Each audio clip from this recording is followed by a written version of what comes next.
Hi viewers, welcome to my channel యమ్మీగా తిందామా. ఈరోజు నేను మీకు మిరియాల కారం పూస ఎలా చేసుకోవాలన్నది చూపిస్తున్నాను. ముందుగా మిక్సింగ్ బౌల్లోకి ఒక కప్పు శనగపిండి తీసుకుందాం, పావు కప్పు బియ్యం పిండి,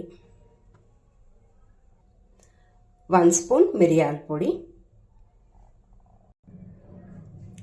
1 స్పూన్ జీలకర్ర, కారం, కొద్దిగా సాల్ట్. హీట్ చేసి పెట్టుకున్న ఆయిల్ తీసుకోండి.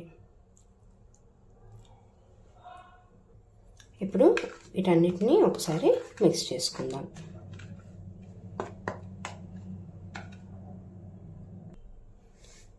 దీంట్లోకి కొద్దిగా వాటర్ వేస్తూ మనము మెత్తగా కలుపుకోవాలి. పిండిని ఇలా తడుపుకున్నాక మనము కొంచెం పిండిని సపరేట్ చేసుకొని ఒక నిమ్మకాయంత సైజ్ బాల్ తీసుకుందాం. ఓకే,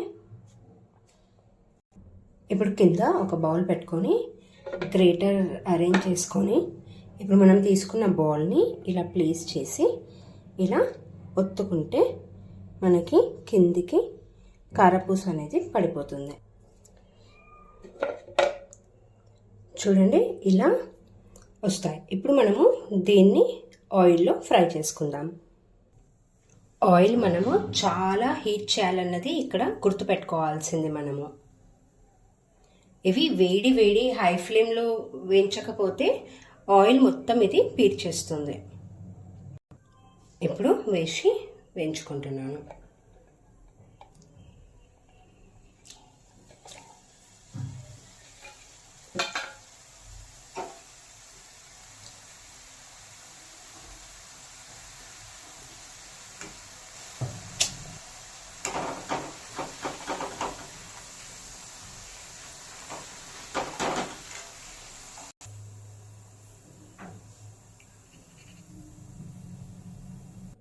కరకరలాడే మిరియాల కారపూస రెడీ అయింది. చూడండి, ఇవి చాలా క్రిస్పీగా వచ్చాయి మనకి. ఓకే, టీ టైంకి లేకపోతే మనం పప్పంచుకి ఎలా అయినా తినొచ్చు. మీరు కూడా ట్రై చేస్తారా? ఈ మిరియాల కారం పూసని ట్రై చేసి ఎలా వచ్చింది వాచింగ్ కామెంట్ సెక్షన్లో తెలియజేయండి.